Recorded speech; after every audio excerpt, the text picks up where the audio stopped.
have a visible connection to our geographical geometry on Earth.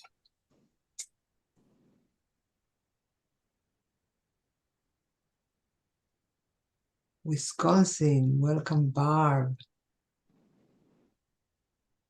Zambia, Emmy, hello.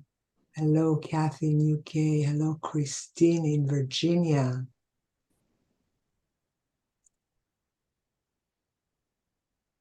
Appalachian Mountain, North Carolina. Aotearoa, Germany. Great Lakes Basin. Oh, it's now moving faster than Canada, Oregon, New England. I missed someone. Ojai in California. Shalom Yael in Alaska. Vermont, St. Croix Island. UK, born in Zimbabwe. Wisconsin again.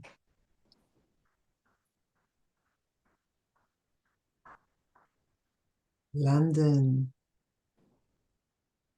Haifa in the Holy Land. Washington State. Spain. This is exciting. Maine. Exciting to see us forming a sacred geometry around the globe.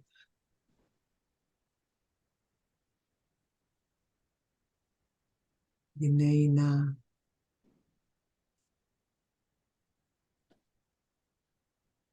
One day we'll ask an artist to do the flower of life that is created from all of our locations. That would be really interesting to see the pattern.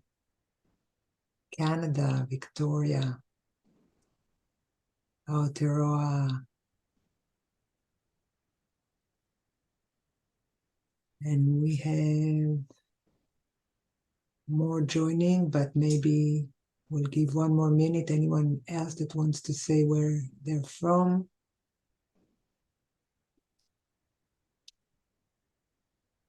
And I will pass the torch on to you, Yael. Thank you, Diana. Toda raba. Thank you, everyone, for joining us.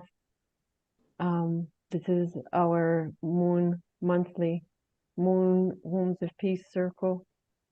And we have some speakers that you may have met before.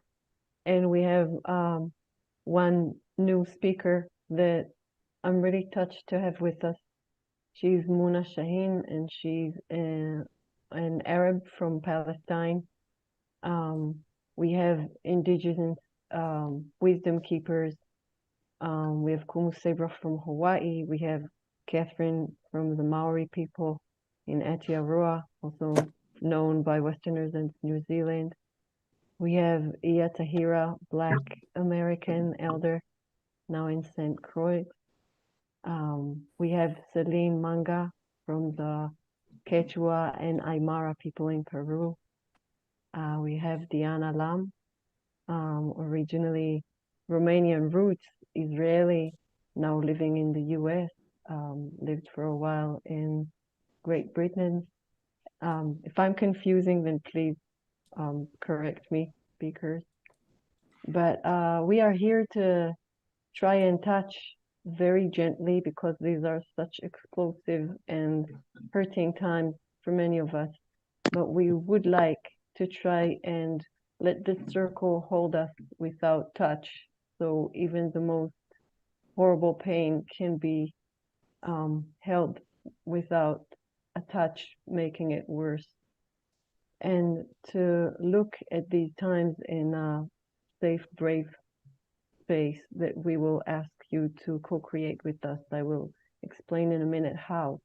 But the question that, or questions that we are requesting all of us to start tapping into and look at are, in these times when lives are taken or things that have lived are taken in us and around us, and we sometimes are forced to be a part of it or find ourselves a part of this.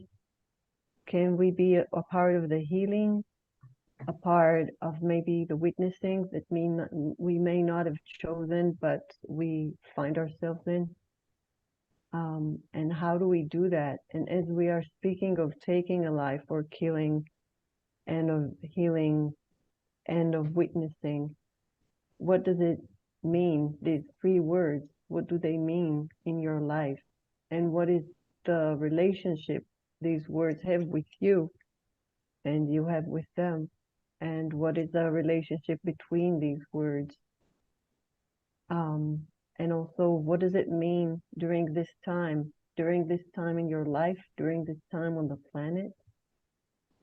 Of course, we won't be able to touch on all of these questions, but what you may find happen in these circles is that when we deeply listen, as deep as the womb, then these questions can live on in us and with us, and we can continue to listen, even when certain words are said, but also a lot is being said without words when you're just present in the circle.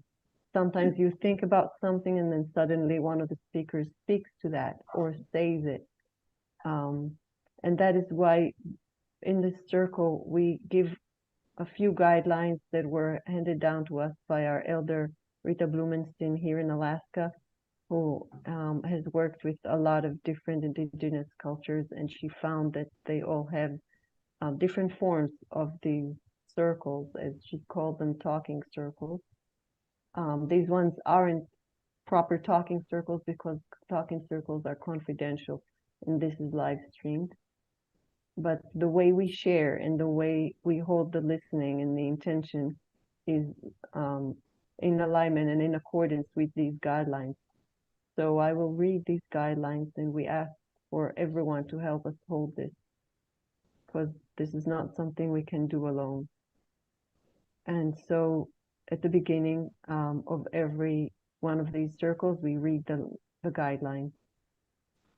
This is a talking circle in the sense that the circle does the talking. We are doing the listening. So even when I'm talking or when my other self is talking, I am doing the active act is listening. It's not about speaking and being heard. It's about listening and hearing. We ask to listen with innocence, like the innocence of a child hearing something for the first time. Christmas is on the way, maybe about Santa, maybe about a unicorn or a pyramid or a platypus, without judging and this is wrong, this is right, it can't be true, it can be true, but just for a minute, let the story tell itself to you and touch you where it does, meet you where you're at. Let us share and listen with respect also when we speak, respect to ourselves, to our other self, to time and attention that are limited. This is a potluck of offerings, so even if you may not like something, please be respectful, for it may nourish someone else. We ask to remain clear of agendas and titles and flags. And when you listen, please do it without planning what you would answer or marketing or lecturing or putting in the chat box some advising or advertising. This is not a place for arguing or for any plans of something other than the now and the here that we all get to share together, as we have chosen to synchronize in this one moment, at this one place, which is just one choice out of infinite choices we have as humans. Yet we have all already synced into that. And so let us sync with our hearts and with our breath and tap into that and allow something to emerge in the circle and not just individually. We ask that when we speak, we do not have to speak. Also, the speakers, if you feel it's not right for you to speak, then you don't have to. Or even if you do not speak, you will be heard. At the end, we will give a few minutes for our audience to also share your offerings in writing, in words, in the chat box. But you do not have to. the truth is what we are asking for to be shared. And when we say we are asking each speaker to speak her truth, we mean that she speaks about what she knows to be true through her own lived experience, which means we only speak of what we know as an experience, not as something that we were taught or that we borrowed from somewhere else. We do not speak on behalf of other people, of anyone, but yourself. And the way we offer to do that, to be at without risking breaking this, is that we do not mention other names. And then even if I had an experience with Evangelia, and we experienced it in very different ways, I thought it was funny, she thought it was sad, I can just say I went with a friend and this happened, it was so funny. And when her turn comes, she can say, I went with a friend and this happened and I was very saddened. And I can, when I listen to her, I can see the movie from her eyes suddenly, and I can find myself maybe sympathizing and empathizing with something that I didn't when I was telling my truth. This is what allows for us to happen, is this expansion beyond ourselves into our other self, as the womb does when we are pregnant. We ask to speak when the words are right and the moment is ripe, so we don't get into too many explanations or details or words that aren't accurate. And yeah, we are asking that if anyone wants to make changes, please put it now in the chat box, because this needs to be agreed on. If you do not put something in the chat box, then we understand that this is okay. So we'll give a few seconds for this.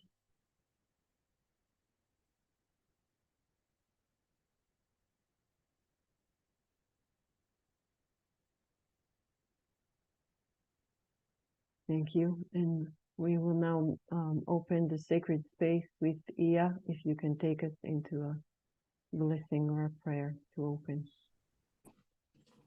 Good afternoon from St. Croix, Virgin Islands. I want you to lean into the space and just put your hand in your heart and heart in your second heart, your womb heart. Just listen from that place. We are so grateful to be gathered in this space. And we call in this heart mind acknowledgement. And from the heart of creation and the heart of man, of self, and into the hearts of God, Creator, we ask Creator, Goddess, Gods, all to come into these spaces and guide us in this intricate moment to remember why are we here? How we, the individuals that are here, sitting in this sacred space, in this sacred container, how we can envision a new dispensation, a new earth, and let our hearts and our womb be that container that carried this within itself and into the world. So envision from the heart of creation herself into the hearts of man, we bring peace, we bring life, we bring the opening for new birth, a new dispensation to this earth. We the mothers, we kneel here again in this sacred moment to weave and to give birth, because we know, like Mother Earth, we can do this. We can do this. And so we ask the guidance around us from all directions in creation to guide us in this sacred offering, in this sacred moment of coming together, and help us to weave together a beautiful tapestry that will take us forward. And so it be. Ashe, Aho, Amen. And so it be. Ashe. Thank you, Iya. And as the elders here in Alaska say, when women come together in true sisterhood, connect to the womb inside them and around them, great healing can begin. And so the first step, we are gathered here in this siblinghood, led by the sisterhood. And Diana, if you can help us connect to the womb inside us and around us, please. Thank you, Iya. Thank you, Yael. And I will start with kindling the light, inviting us to kindle the light within. Oh, interesting. I just lost the flame. We're talking about death and rebirth, I guess. So I will try again. So witnessing what happens when we lose the light.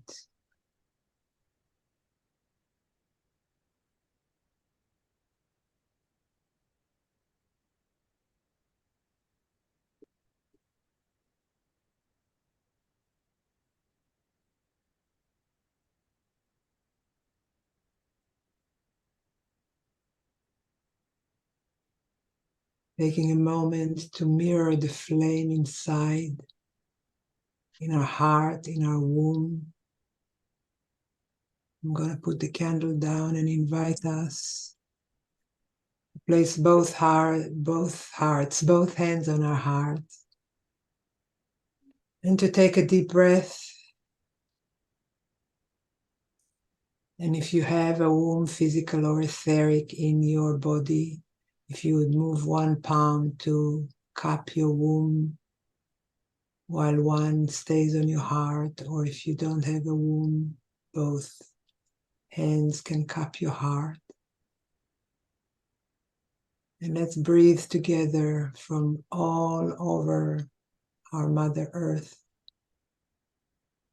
with the intention of synchronizing our breath in this moment.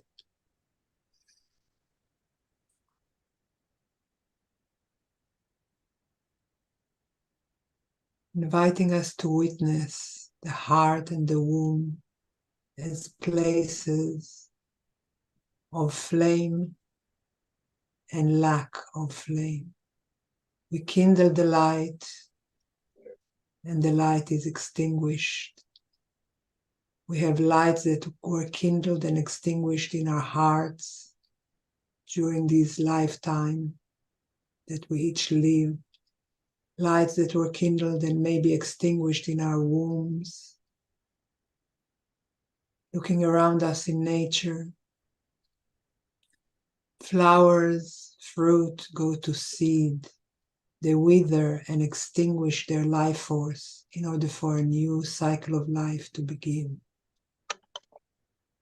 And sometimes life is taken by a hand that picks a flower that is not its time to wither yet, or an axe that falls a tree which is not its time to give up its life yet. Taking a moment to feel that sorrow of a life that ended prematurely in nature, in all of our natures, all over humanity's earth.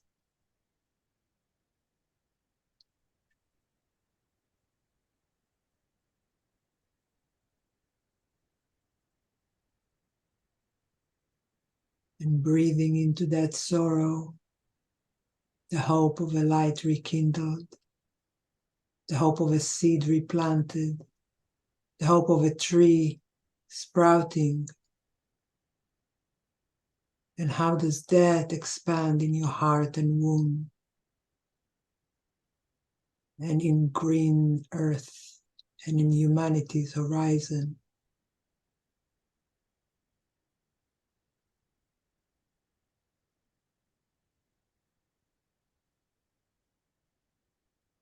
And witnessing here the heart, the womb, as places that contain both the kindling of the light and the extinguishment of light, the full cycle of life and death and rebirth.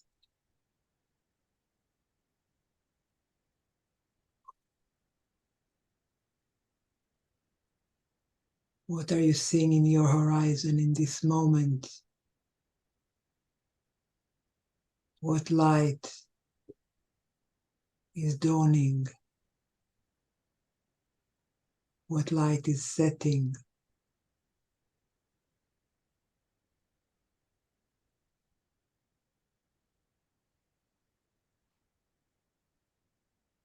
Realizing that the setting and the dawning of light are together the cycle, the full cycle, and witnessing that.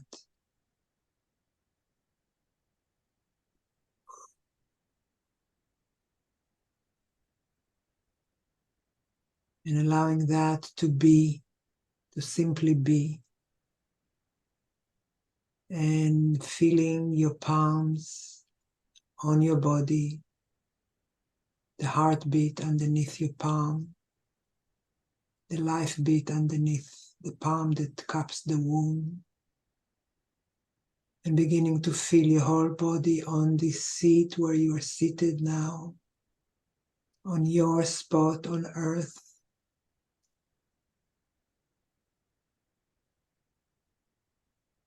Bringing your awareness into the surroundings where you are, the room where you are.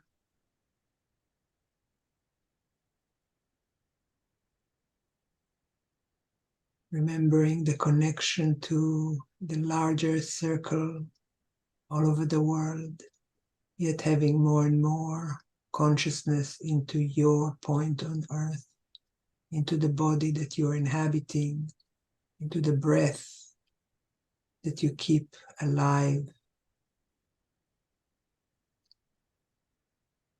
Envisioning the sounds, the colors, the shapes, the objects around you. Imagining what would be the first thing you would see when you open your eyes. Inviting your hands to either come to your sides or stay where they are as you wish. And when you feel fully here, present in your consciousness, in your body, in this moment, let your eyes gently open.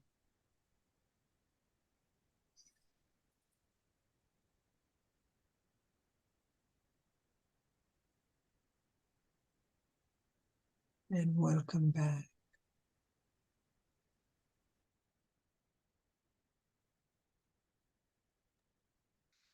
Thank you, Diana. Welcome back, everyone.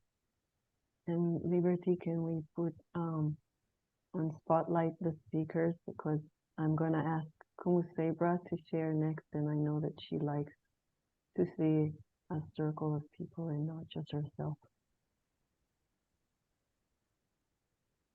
Thank you. And Kumu Sabra, when you feel the time is right, please share.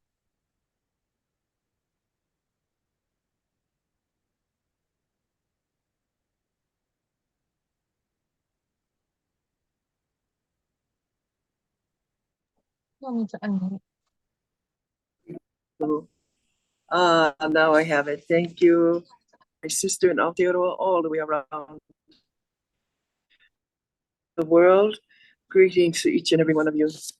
I normally like to do this chant outdoors, but it's a bit rainy today, and we need the rain.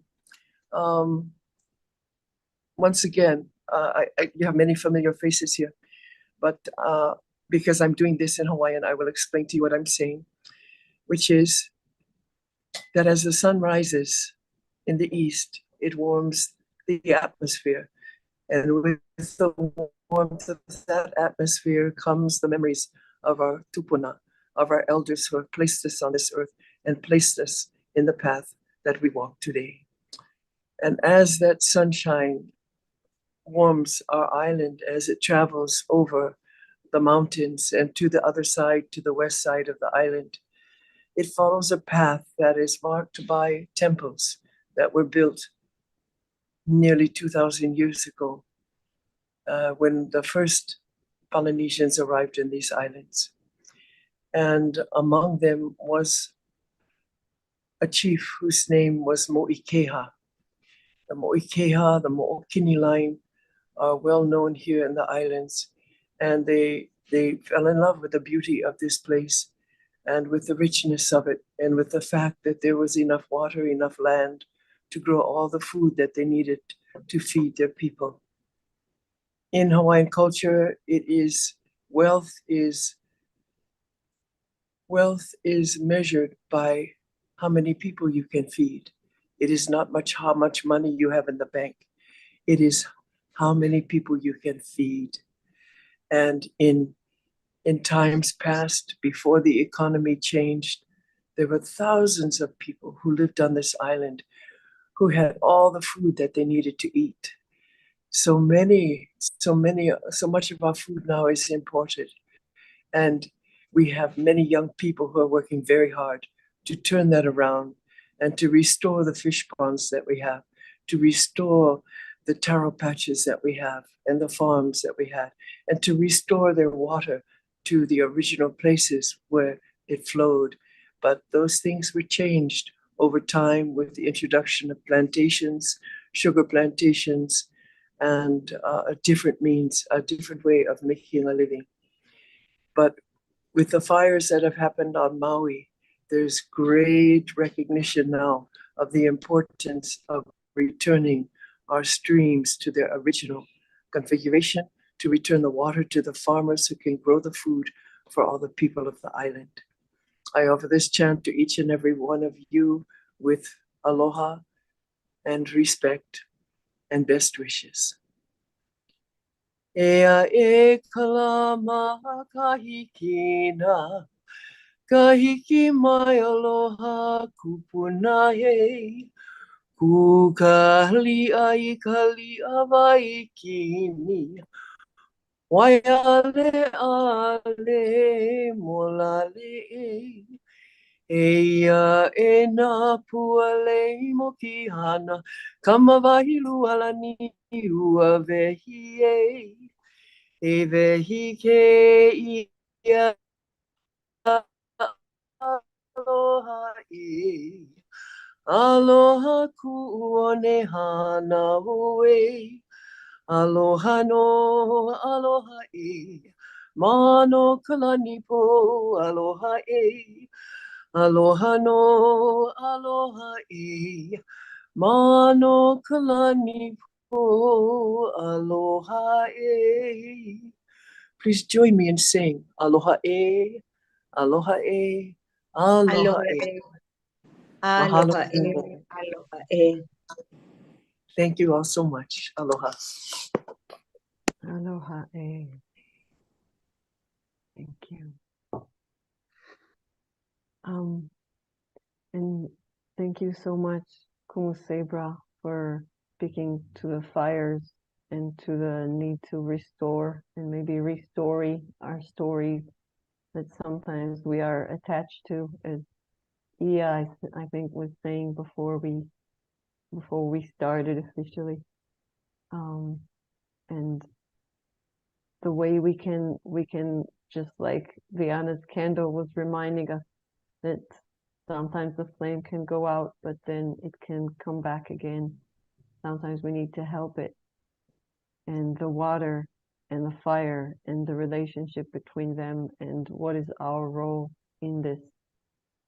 So thank you for all of these reminders in these times that often feel like we are a part of our soul is burning alive, and it is so painful. And with that, I will ask Celine to speak to whatever comes to you. I see the flame. Thank you. Flame. Thank you. Thank you. Thank you. Pachachaya Pukontiki Wirakocha bless all of you. In these times of collective trauma we are experiencing in our bodies, in our minds, I just recall a tradition of my culture where we have been traumatized by more than 500 years, and we resisted and we developed this resilience in a collective way. My culture is everything about collectiveness, is everything about community, is everything about sharing, about Aini. Aini is the foundation of our life in society. As well as we have been traumatized collectively, like we are experiences lately about everything happening around this beautiful world. I recall our tradition to collectively healing. And also we are very serious about recognizing the signals of the trauma, of the collective trauma. Nowadays we are experiencing this collective trauma. And so I will invite you to listen this thought of my culture, which is the collective healing. But first we start by recognizing that the trauma is lasting and emotional, physical and psychological response. It's a natural response of our bodies, our mind, our soul, our spirits to a distress situation or event or a singular ongoing thing, like the colonization, for example, or the war, or the genocide, or the ethnocides. So we first recognize that when a situation is too much, too fast, too traumatizing, our nervous systems become overwhelmed, and it's beyond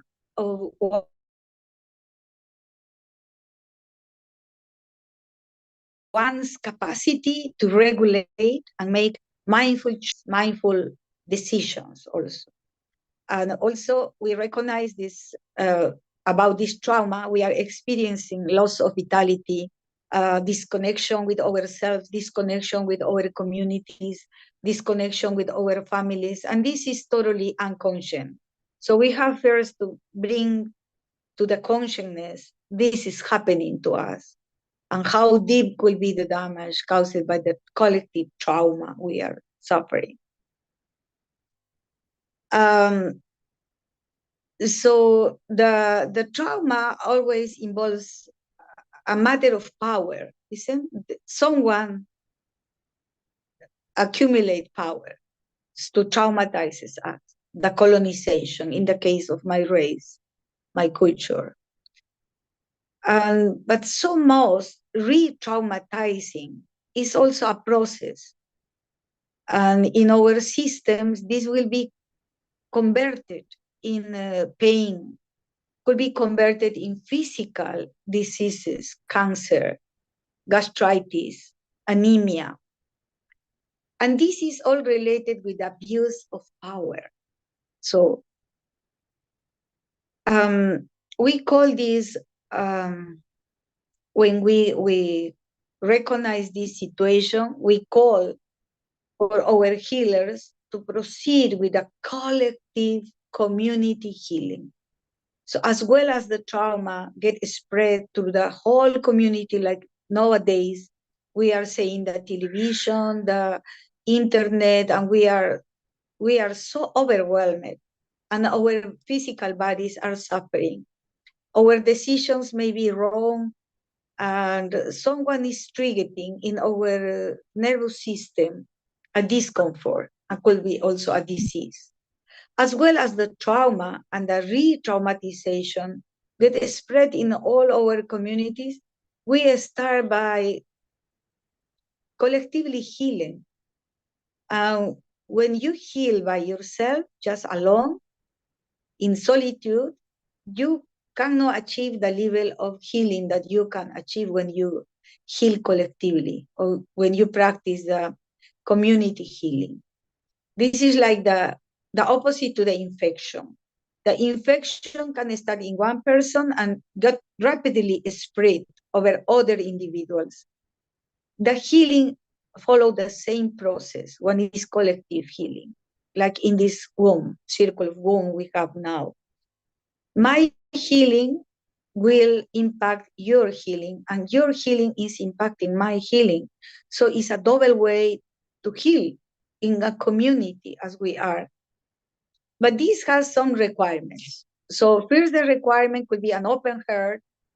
The second requirement could be to recognize the trauma in your physical body, in your spirit, in your thinking, in your soul. And also recognize that every day you see the news, you are getting re-traumatized. In many contexts, we got re-traumatized collectively. This war situation is re-traumatizing us collectively every single day. So we have to set up, if it's possible, for enacting harm as a result of the imbalance of power we are experiencing. Someone with the power is causing this harm to us. And we have to be clear, this is not my normal body response. This pain is coming from this collective trauma I am experiencing. I am nervous, I am suffering anger, fear, I am experiencing bad times. So why do not come into a collective healing? Why do not come in a community healing? Trying to heal each other with kind words. At our body level, we also have substances that can heal other persons. Our words can heal our person, saying, I concerned about your trauma, or maybe saying, I would like to collectively healing with you. The motivation about the trauma is not important in this moment. If we focus on the causes of the trauma, we will be trapped on that. What we can do is developing how we can make happen the community healing, how we can do. We can pray together, like in this moment. We all can turn on a light. We can all pray together. We can all send good vibes and good thoughts to other people in our community. And also we can recognize these physical symptoms, emotional symptoms are arising because the trauma is collective. As well as in a mirror, your trauma reflects on me. So I will be very careful on trying to recognize this is a collective trauma, needs a collective healing. And to move into utilizing these approaches from my culture will be very good to take a moment without no news or recognizing yourself what is re-traumatizing you, maybe saying the news, maybe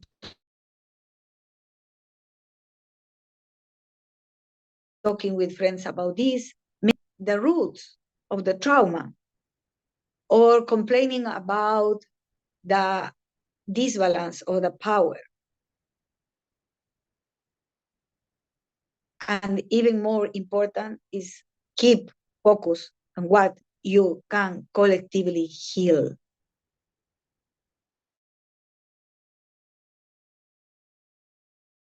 If there is something that you can try to see if you can share in these moments, any activity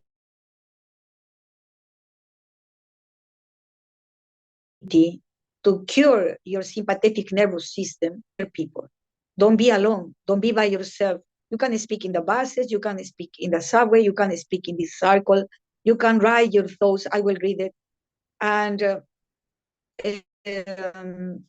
start from body awareness.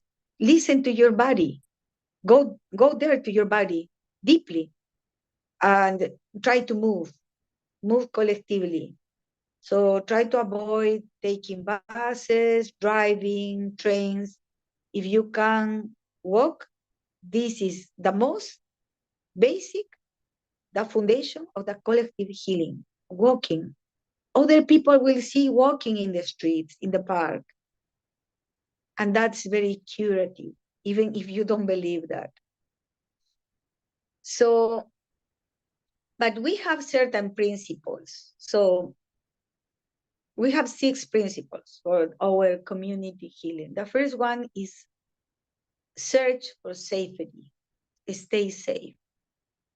Make sure you and your inner collective group are safe and practice safety first.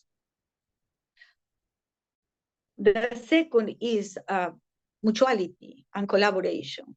Collaborate and help to others. This is the Aini in my culture. It's named Aini. Can cure you and will produce an effect of community healing. Transparency.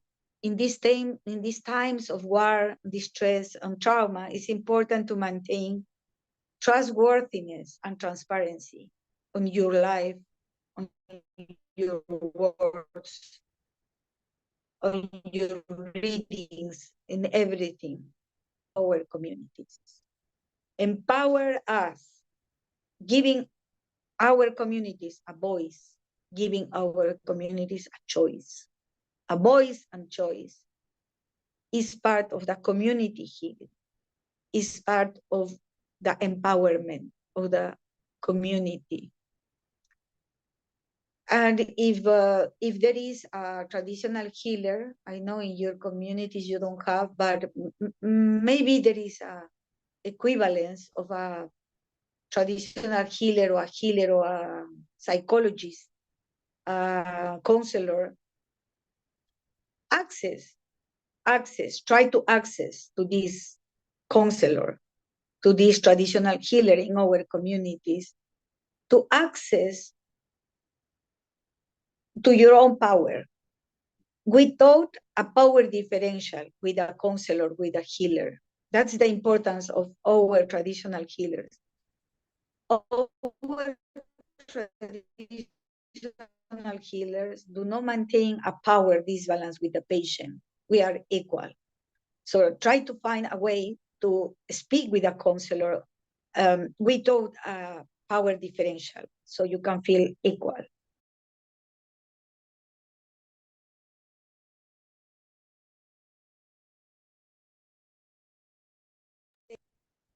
Is quite important. Recognize this is not because you or your community or your ethnic group or your race or your origin or your sexual option. No, recognize this is a systemic oppression and recognize this is a structural violence. This will release the feeling of you being guilty, because guiltiness is part of the collective trauma we are experiencing now. And for ending, so what we do when we are collectively healing is we whistle collectively. So I will do for you. And if you can do where you are also, you can whistle any melody. It's important to whistle, because we do believe when we whistle, the spirit comes with the trauma out and cure others. So my intention by doing this song to you is to collectively healing all us together in this circle of wounds.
Thank you so much.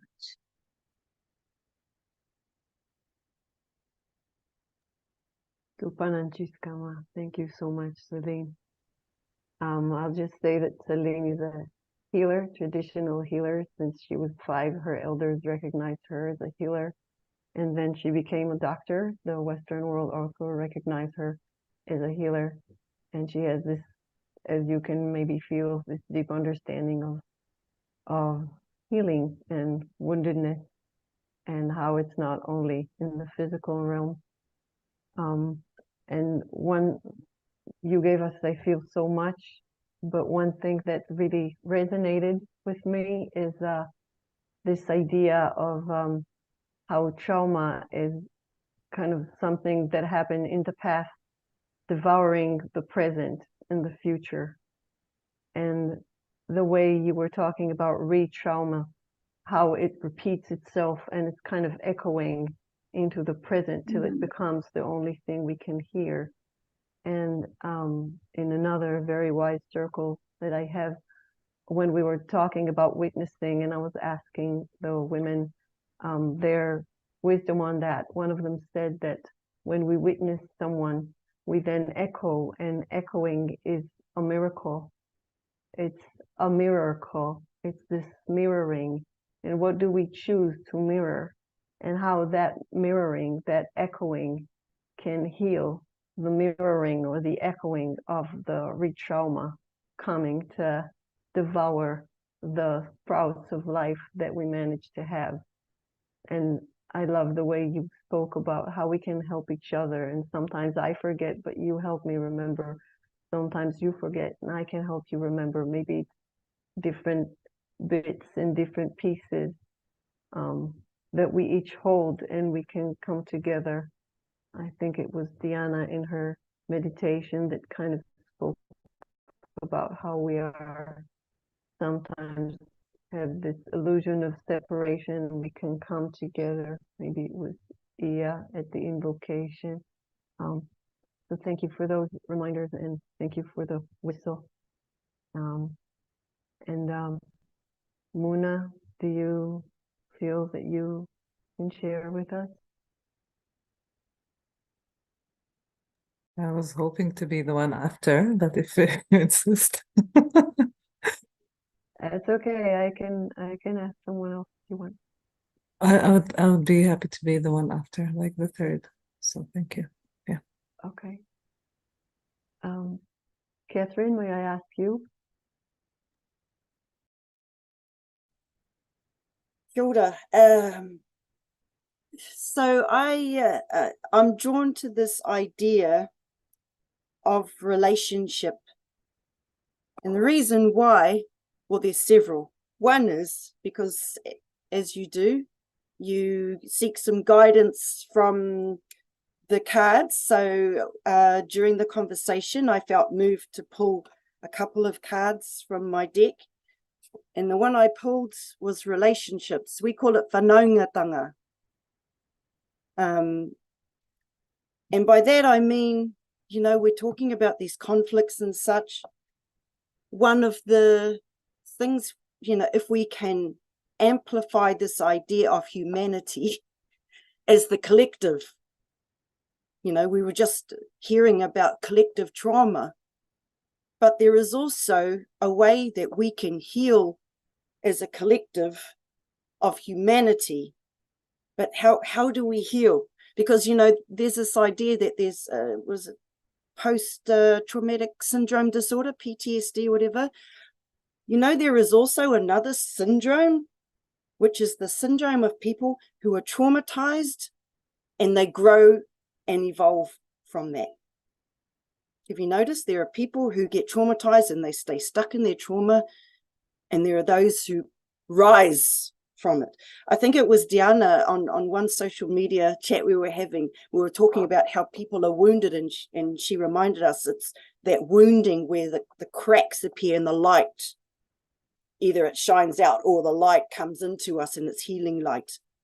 So our brokenness is actually an asset, but you need to have the right kind of perspective to perceive it as an asset. You know, the things that don't kill us make us stronger kind of thing. I know it's a cliche, but it's true. So relationships.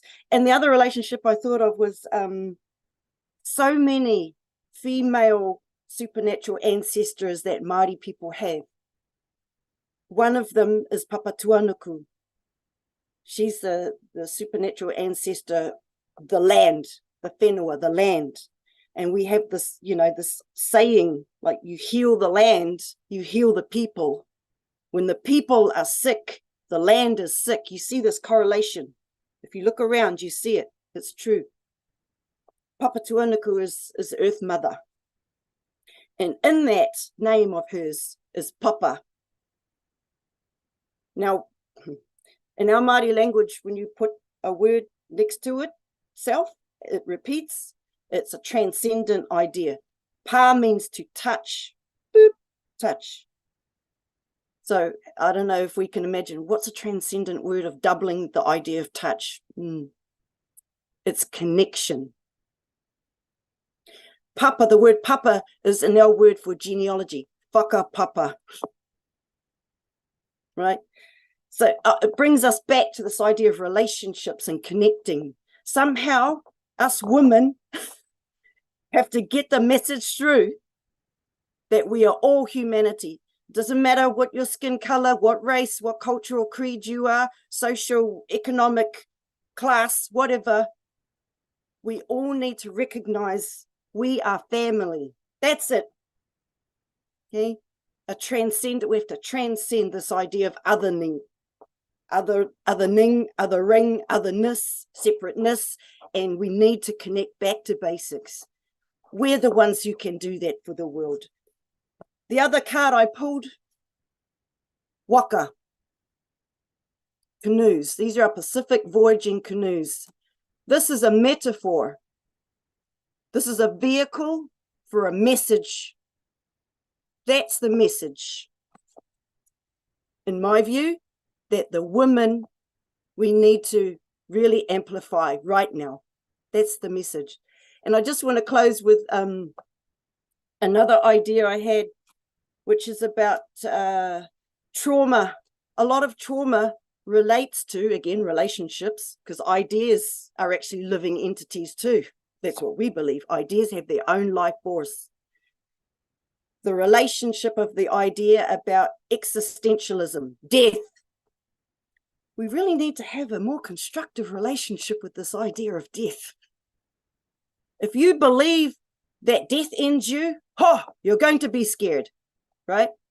However, if you believe your origin story determines that you are a supernatural, elemental, whatever being with eternal life, you will not have the same fear of death. Interestingly, one of our stories, and I'll close on this, about one of our demigods, Maui in Sabra, you might, Hawaii has their own sort of counterpart, their own Maui in their traditional stories. But Maui, he's known as the trickster, right? Maui was one who fished up the North Island of Aotearoa, the northern island of Aotearoa. So he was powerful dude, but he wasn't a full atua. He was what you call a demigod. He was part, supernatural ancestor, which means he could die.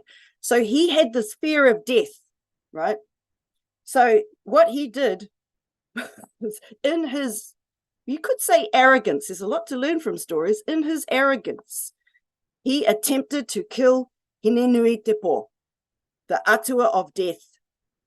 She was you might say a goddess. The conventional Western world would say a goddess of death, but she's a supernatural ancestor of ours, ancestress. right?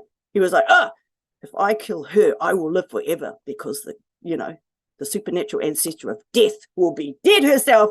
And so everyone will live. I don't know. He had some kind of idea going on in his head. So what he did was he attempted to enter her and just move up her body, and in so doing, destroy her, kill her. As he was entering her, we have a tiwai waka bird. It's like a fantail. I'm happy to share some links later so you can see. But if you internet search fantail New Zealand, Aotearoa, whatever, you'll find the bird. This little bird, but it's a cheeky bird. And as it was observing, and we're talking about witnessing also, for this, yeah? As it witnessed this attempt by Maui to destroy Hinenui Te Po, entering her through her nether regions, as you can imagine, it let out this little laugh. And if you know the sound of the fantail, it's a twittering kind of noise it makes, And it laughed. Hinenui Te Po was sleeping. She woke. She was going, hey, what's going on here? Smashed her legs together and killed Maui. Right? He died. End. That end. But we can take a lot of wisdom from here. Hey, first thing, Maui was arrogant. I see that with all the conflicts of the world. I'm sure as many of you do. So that's their downfall, is their arrogance. The warmongers, their arrogance is partly gone. That's their downfall. Second thing in the equation that is the downfall, the witnesses. The fantail witnessed and it spoke. And such a little thing had such a major result. So always believe, no matter how small you are, be like the fantail. You observe and you witness and you speak. And you may have an influence over something pretty, amazing. Even demigods can be destroyed by a little thing. So those are my reflections. Thank you so much for the inspiration from the previous speakers. It's given a lot to think about. Childa, thank you. Kia ora. How beautiful, Catherine. You're such a storyteller. That was so fun. Yeah, I don't know. I thought this was going to be a sad circle, but it's fun. And so many, like, I feel that you and Sabra just were weaving so much with the waka and the hukolea, and also Sabra was speaking about restoring the land, and you were talking about healing the land is healing the people, and it just, this Polynesian connection is wow. And then Maui, of course, and that story, which is delicious. And brings up so much. Kuya was once saying that many times men are afraid that when they enter a woman, there's fear of death. And your Maui story, wow, is so much of that. And Wangari Maathai, you know her from Kenya, the peace environmentalist, Nobel Peace Award winner. She was once talking about how when they have a story about a fire in the forest and all the animals are running or trying to hide, and the little bird is carrying water. And I don't remember which big animal is asking her, why are you doing this? This is useless. And now, your little bird is like, you don't always know, what your little drops of laughter or water or whatever, what they're going to wake up, and what huge forces that maybe we don't even understand or we don't even see. We may be awakening. So thank you for those reminders and the beautiful stories. Muna. Yeah, thank you for that chance to listen to one more person before I speak. I'm just a little bit shy and, you know, like kind of feel really, really honored to be here with you. And very new to the circle. So I hope that I am able to answer to the, you know, expectations or whatever. So yeah, I imagine you all know we're here in the middle of trauma being actually created. It's like really we're not it's been ongoing for a long time, but right now is a time that's really very intense for all of us. And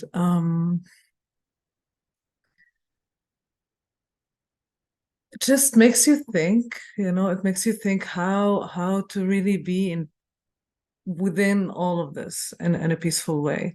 And I think that the main thing that I'm going to do is really just share genuinely my experience and how I deal with it. And you know, I didn't plan to say this, what I'm going to say, but it came to my mind. Maybe I can actually share a song with you that would speak a bit of it's not a healing song, but it is a traditional song that you might be able to hear from it, something that I want to speak to, and then I'll speak to something else. So it goes like this. يا ليل ما طلع مشيتني حافي ميزان ما اتقلك هديت لي كتافي دابت حشيشة قلبي يا يما دابت وشعرتين السود بروسنا شابت وشعرتين الشجر بروسنا دابت.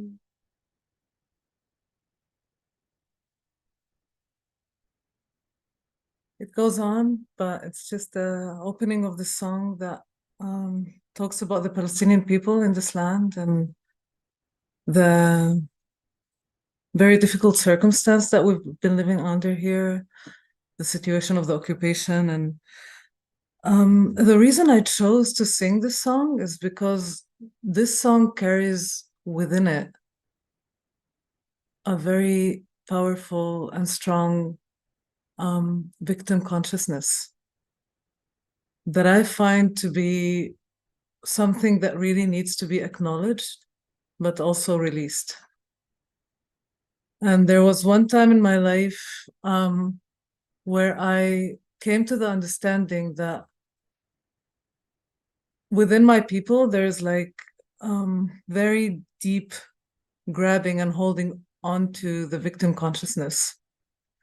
And the grabbing is so strong to the victim consciousness that we keep recreating this reality.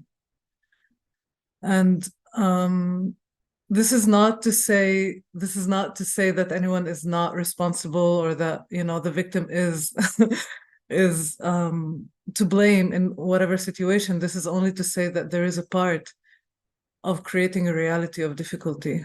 And the moment that I realized that my people are carrying this deep victim consciousness, I also understood that the Jewish people are holding a very deep victim consciousness. And so here we are, two people on one land fighting and carrying both such a strong victim consciousness that we're not able to hear each other. And so this is playing itself out in a crazy way these days. Everyone is so deep in their own pain that they cannot like hear anything else. There's a great, I'm afraid, like I really need to admit that there's like a huge separation happening now. Like we were walking in a path of like some of us, you know, like really hoping, oh, something's changing, and now boom, something happened, and everyone's like back into their depth of trauma, re-trauma, creating trauma again, and traumatizing the other, and yeah. And then comes up like, is there, you know, like through listening to the speakers before, I was like, interesting about talking about time to heal and time to kill, because what's happening here now is everyone's feeling like this is time to kill, you know, and like and like the rest of us are just shocked, like stopping like this, we don't know what to do.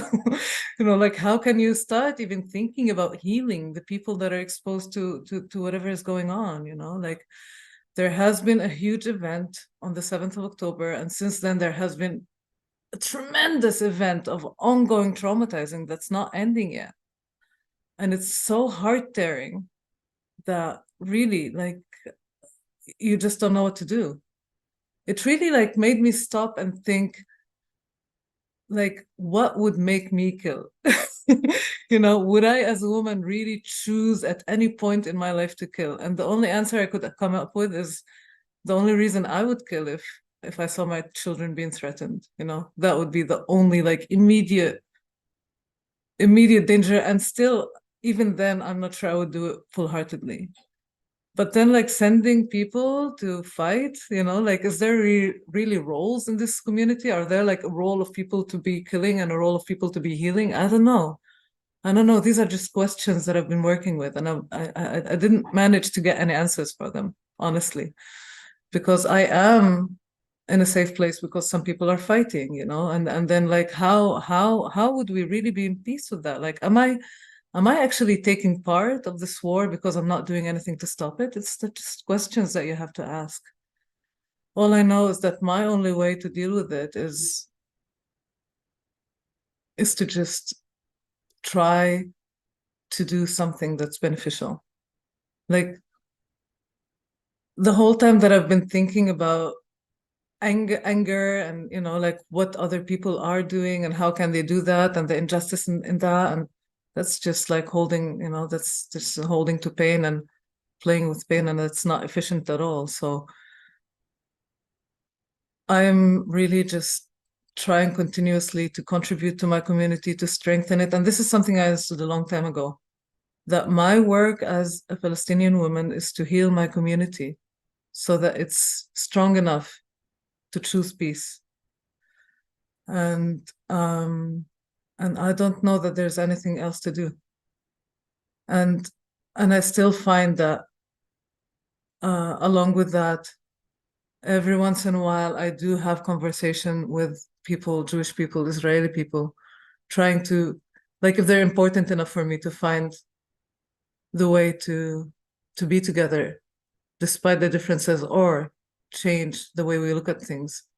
And every conversation like this brings me closer to understanding the other. But it's really challenging. So, yeah. I hope that, I don't know, like, really, just do not know what there is to do except for slowly hoping that somehow there's enough light to overcome this darkness. And thank you for hearing me. Thank you for bringing me here. I'm sure I'm gonna have a zillion other things to say later, but thank you for now.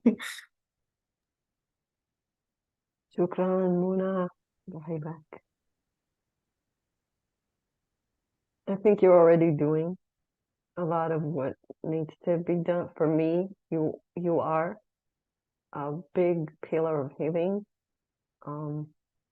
truly. I mean, and again, you coming here is not to be taken for granted. As we both spoke, it's very hard, the tear, not even just between Jews and Arabs in the Holy Land, but also between different groups in each group. The distrust, the amount of us versus them, you did this to us in each group, the Jews amongst themselves, the religious and non-religious, the Mizrahim, Ashkenazim, the different groups in the Palestinians, the Christians, Muslims, religious, ultra-religious, the West Bank, which is very different than the Israeli Arabs, which is very different than the Palestinians in Gaza, all of these, or the ones that don't even have nationality, that are in the northern part of Israel, that see themselves as Syrians. All of these tears just to bring people together to be in a circle, and with our wounded sisterhood that, you know, different women in the world also have. What we thought, and I'm saying this again, to also let the people who think that you're only witnessing, you're not only witnessing, you're co-creators of these spaces. They would not be as safe without you holding the listening and the space in the way that you do. We feel that energy, and this is what allows for things like Muna said. She didn't even mean to say that. I've never heard her say these specific things, and every time I hear her, like, I open my heart even more, and I'm like, I know I have a sister that is supposed to be the other side, my enemy, but we know that we will not be. And this is huge. And often when people are, as Muna said, are in such pain and trauma, we cannot hold anything but our own pain. And we need a hug sometimes, but everything, even the wind, is too much because we don't even have skin anymore. We're so much in pain. And so what came to us is a womb. A womb can hold us without touch, right? We can float and be completely contained and accepted. So this is what we see the women in other places that are less wounded, or women that are less wounded, helping us to form, which is an energetic womb where we can be held and hold each other without touching and without judging, and with understanding that, yeah, there's a lot of trauma and pain, and slowly, gradually start to look at the wounds and start to clean them, and hopefully work towards healing it, towards something new, because the old is just repetition of more vengeance and more blood and more, you know, pain inflicted on each other. So how can we come from the old that we're all trapped in into something new? And that is, yeah, as EO was telling us, we need the mothers.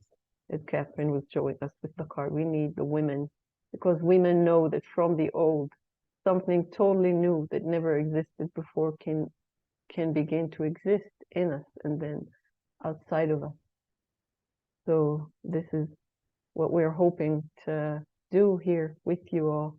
And thank you for joining us in this effort. And you know, the womb doesn't promise that every conception is gonna result in life, but it might. And I mean, if we don't try, what are we leaving the world with? What are we leaving our next generations with? I'm wondering, Diana, do you care to share? Do you want to wait? I'm happy to wait or to share. It's either way is fine with me. So Ia, what are you feeling?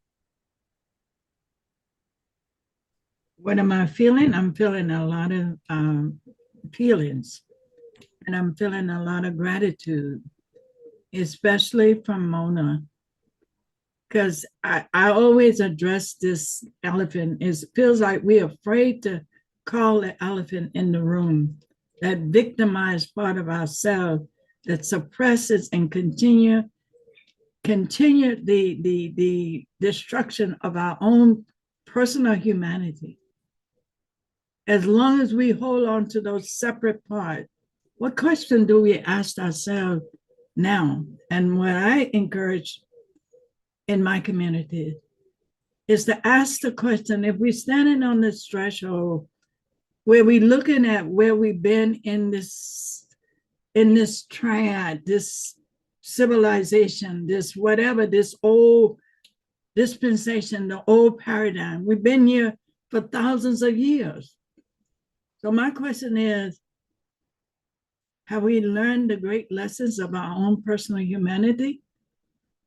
And if we truly understand our personal humanity and able to weave through our own personal woundedness and face our own personal darkness of that woundedness, we can create the vibratory energy within the body that allows us to send out another frequency into the universe.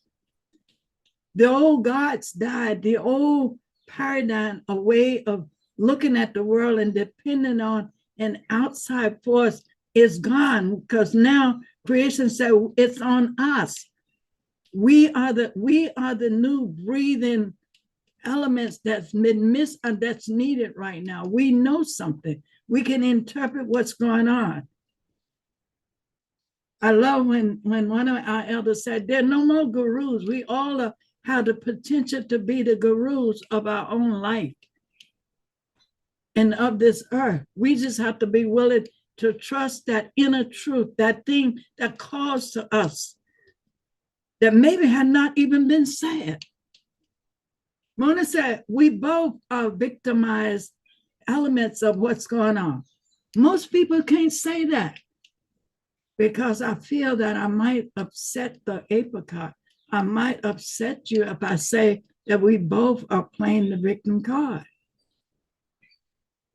I, as a Black woman, enslaved ancestor, my ancestors was enslaved. Not me.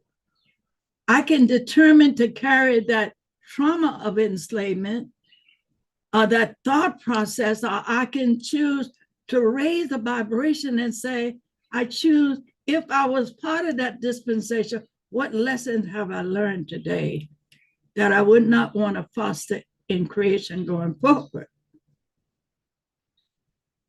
What lesson do I know? I can choose not to entertain a victimized consciousness. I can choose not to entertain a victimized war consciousness of separation. I can come to understand and embody that we are human species. No matter what our colors are, no matter what our shades are, we are all human species. And it feels to me, we afraid to say that. I'm not Black, not white. I am part of the species. I'm the Q, like the other kingdoms of species. I make up these different elements of it. So now how can we get on with that? Because if I war against you, I'm warring against myself. I think that we, the mothers, can say that to our sons and our grandchildren and caution them in their way forward. When they start to say to us, those other people over there, no, it's us all together. Let's come together and have a conversation. Tell a story. There's a story, I'm going to close with this story. The animals had all gathered at the ocean front. And the big whales, they were the big egotistical one. They were going to draw up all the water because they didn't want nobody else to get none of the water. They was occupying their beach side. And so they started sipping up the water and sipping up the water. And they called to all of their tribes to come and help them to sip up the water because they don't want anybody else to get it. Then the little other species saw, oh, they drying up all the water. Let's call to all, and they start calling to their different origins. And what they realize is if they participated in this, that really continue to drop the water, they may just be killing themselves. So it didn't work. So we support war and separation. We may just be creating our own endangered war against ourselves. So we can be that different vibration.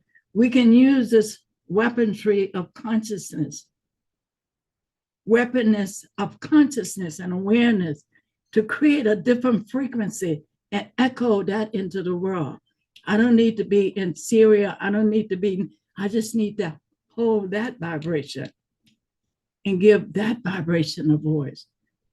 Be like my great-grandmother. When I get up in the morning, stand between the four directions and ask the blessings to come from the four directions. before I move into the world. My great-grandmother used to do this. I was a little girl. I watched her. I didn't know what she was doing. But before she put breakfast on the table, she would go out and greet the four directions and come back and say, now, child, what is it? We can do the same. Don't be too busy. Be playful. Have fun. We are co-creators with creation ourselves. That's my offering. Thank you. Thank you, Ia, Ashe. Just hearing you saying my ancestors were, slaves, or we can all think about our ancestors and the hardship that they went through. And then when you said, but I'm not, it suddenly became so present, the presence of the present and the ability to choose. And as Salim was reminding us, what we choose to focus on becomes the reality. And we can choose what we focus on, what we echo, what we bring. And maybe it won't even have an effect at that point, or maybe just like you and your grandmothers, we don't even understand what someone is saying or doing, but it may have an effect later, or it may have an effect that we don't understand and is beyond us. There is things beyond us. There are entities beyond us, as your grandmother was very wise to call in. And we don't always remember that, and we don't always invite in what we could be helped by. Like Celine was mentioning, how we can reach out to different people and different forms of help. It doesn't always need to be even people, even walking on the ground. Or as Catherine was reminding us, walking on the ground is touching and then retouching. It's the connectedness that is allowing us to not be held captive by earth and not be disconnected and detached, but it's this connectedness that allows that walk, that touch, and then getting a bit of distance and retouching. And thank you all so much. And I'm wondering, Diana, what this brings for you, through you. Thank you.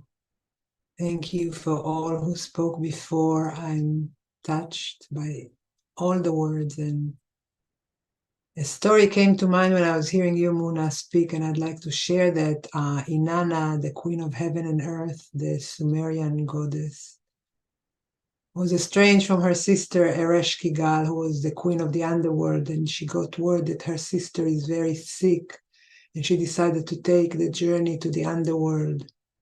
And she goes to visit her estranged sister in the underworld, and her sister Ereshkigal says, "Oh, my insides, oh, my insides." And Inanna says, "Oh, your insides, oh, your insides." And Ereshkigal says, "Oh, my outsides, oh, my outsides." And Inanna says, "Oh, your outsides, oh, your outsides." And the healing begins with the witnessing and the mirroring of the pain. And I was thinking of that when you, Muna, was speaking about the competition of victims. If we, who all these two peoples, the Jews and the Palestinians, rather than competing for being heard, who is more victimized, we're able to witness and say to each other, "Oh, your insides, oh, your insides, oh, your outsides, oh, your outsides. Yes, you are victimized. Yes, this is your pain. I see your pain. I witness your pain, and you witness mine." I'm thinking of other occasions that are not sad but happy. We need witnesses as well. Rarely is a couple who commits themselves to each other just by the two of them. Some do, but the majority of the couples want witnesses. They want the community to be there, and the community is what validates the way we are reflected in everyone's eyes, is planting forests. I'm thinking of the word in Hebrew, ed, which is witness, and ad, which is eternity.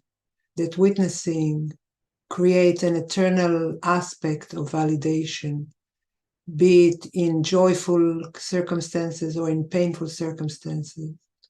I know that when I'm seeing and hearing all the atrocities and the pain and the sorrow that happens, I have a choice. I can choose to be powerless because I can't do anything to change it or end it, or I can choose to bear witness. And that shifts me out of powerlessness into a place where this is something that I see. It happens in my time on earth, not in my name. But I am willingly seeing it and witnessing it, because if it doesn't get witnessed, it's like the tree that falls in the forest and no one sees, and has it fallen at all. So I'm thinking of witnessing as the gift that we can give each other. When there is nothing to do, witnessing is only being with each other's pain, being with each other's sorrow, being with each other's joys and celebrations, and offering that presence, offering that mirroring to each other. Aho.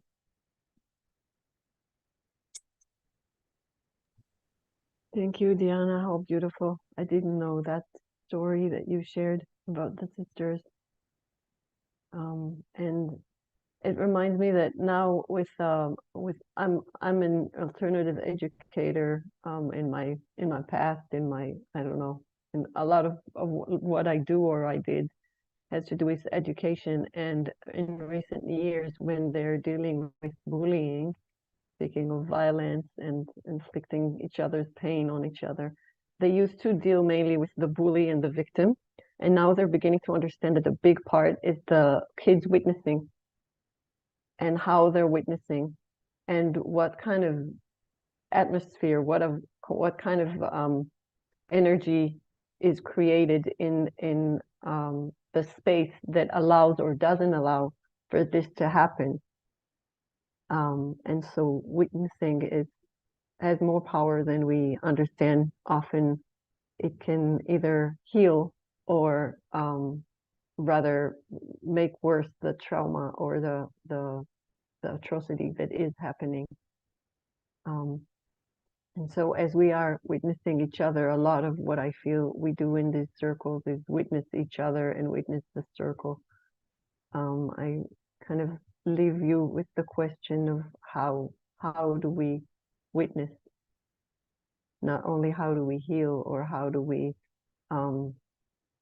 engage in with death, as Catherine reminded us of examining also our relationship with death, but also what is our relationship with witnessing, and yeah, how do we choose also how to be, not only what to do, because we are human beings.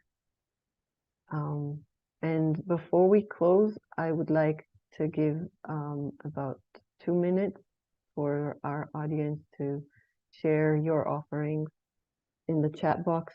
Also our speakers, if you want to share some other things that may come, and we can all just quietly listen to the words that we see on the screen and take what nourishes us and leave what doesn't, without judgment. Thank you.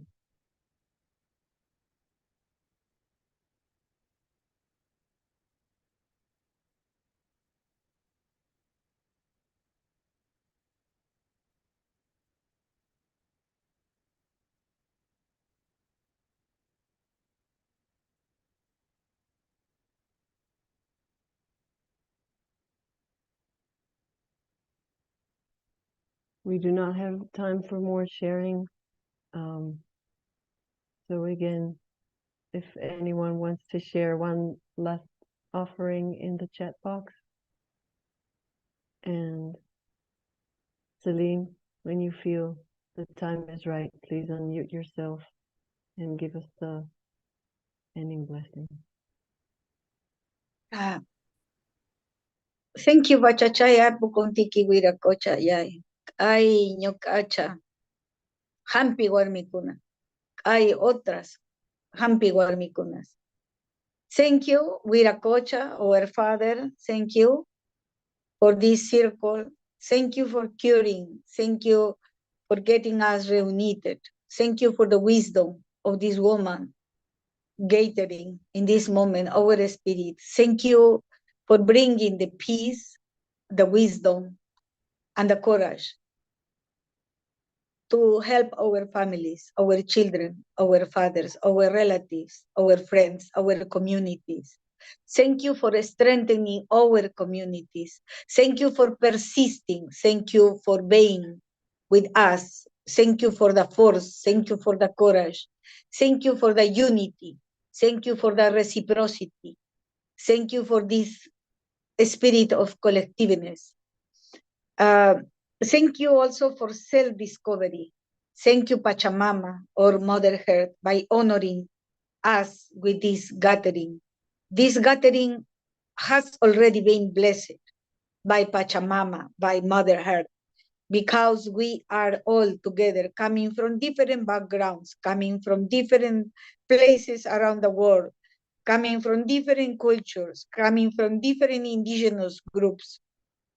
We are all together just to join our forces, to protect our beloved ones. We are here together this afternoon to feel the power of being reunited and feeling the power of the unity and feeling the power of the collective healing. Thank you, Wiracocha. Thank you, Pachamama. Thank you, Mother Earth. Thank you, Mother Water, Mama Cocha. Thank you, all the animals, all the trees, all the forests. Thank you to all the oceans. Thank you to all the bodies of water. Thank you to all the animals. Thank you to all the insects. Thank you to all the beings. Thank you to the mushrooms. Thank you to the magic plants. Thank you for the power of the knowledge. Thank you for the indigenous here in this gathering, preserving the power of the wisdom of the indigenous people. Thank you for allowing us for the indigenization of this circle. Thank you for indigenizing the society. Thank you. Thank you. This is a gratitude moment to show grateful, to receive more peace and more love. Thank you. Thank you. Thank you.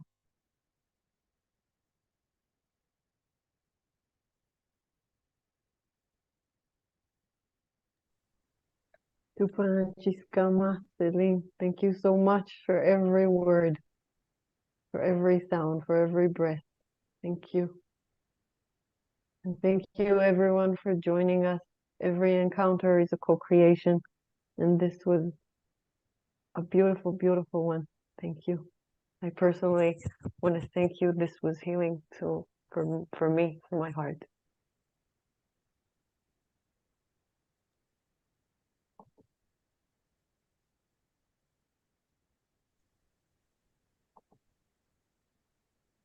Yoda, thank you for this time. Thank you so much, yeah. Thank you everyone. Thank you, Muna. Thank you, everyone. And Amazing. also my cat says thank you. Mm. It's funny, he seems to know when we have these meetings and he comes. It's so interesting. See you again. Thank you so much, Catherine. Thank you. See you See you. again. Bye. Kia ora. Diana, thank you. Good Thank night. you. Thank you. Good night. Good night.